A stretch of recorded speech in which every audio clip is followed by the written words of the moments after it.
U.S. Spacewalk 81 will be conducted by EV1 Josh Cassada and EV2 Frank Rubio. EV1 exits the airlock and gets handed one of the bags in preparation for the EVA. And the second bag, the strut bag, gets handed out and put on EV1's body restraint tether. EV2 egresses the airlock, and that allows EV1 to start translation up the Cassada spur over to face 1 of the ISS truss. Josh translates along and stops at a handrail to hook up EV2's safety tether and his safety tether, and continues his translation path. As he makes his way down the truss, he translates along and gets out to the end of the S6 truss and tethers the strut bag. Meanwhile, Frank Rubio closes the thermal hatch and makes his way up the Cassada spur to face 1 to follow the same translation path that Josh just translated along. He makes his way out to the S4 truss and stows the cable bag and retrieves a pair of cables for the 3A beta gimbal assembly. This is in preparation for the ISS Rollout Solar Array that will be installed in a future EVA.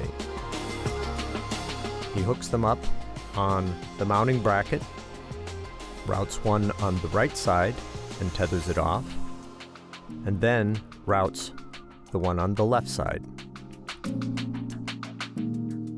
Frank translates out with that cable bag and temporarily stows it on the S6 truss.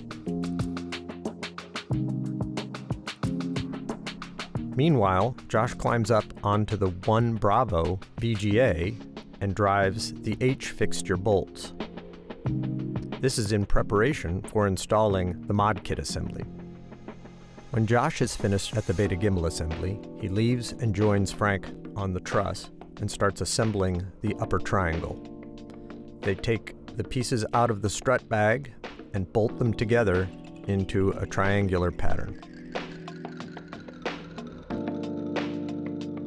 Once these pieces are put together, Josh will ingress the articulating portable foot restraint in preparation for attaching the upper triangle to the beta gimbal assembly.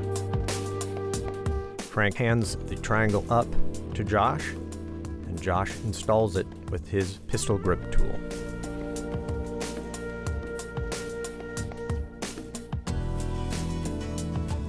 Once this is in place, Josh will egress the foot restraint and help Frank retrieve several of the other struts as part of the assembly.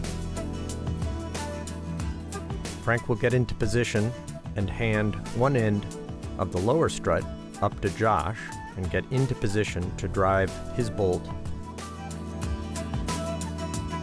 Working together, the 2 crew members will install the lower strut and bolt it in place. Frank will apply the final torque on the bolt and get into position for the mid strut. Again, working together, the 2 crew members will install the mid strut and drive the bolts to put it in place. Once this is complete, the 2 crew members retrieve the struts for the right side of the mod kit. They will repeat the process by installing the lower strut first and driving the bolts to torque it into place.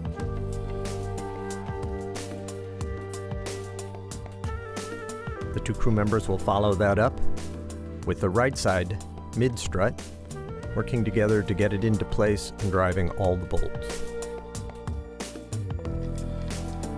Meanwhile, Josh will egress the foot restraint and retrieve the ISS Rollout Solar Arrays that will get put in place in preparation for deployment of the ISS Rollout Solar Array when that arrives.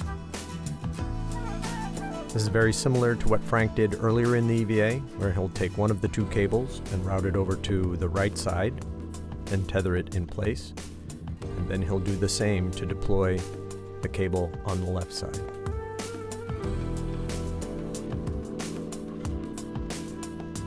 Once this is done, the crew members will start collecting their gear and stowing it in the empty bags to bring back to the airlock. Frank collects these bags and puts them on his body restraint tether. He makes his way back to the airlock and stows them inside. Josh retrieves the articulating portable foot restraint, puts it on his body restraint tether, and takes it back to the crew aids and tools translation aid, stows it, and then makes his way back to the airlock to complete the EVA. Frank ingresses the airlock first, followed by Josh. The crew will close the thermal cover and then close the hatch on the inside.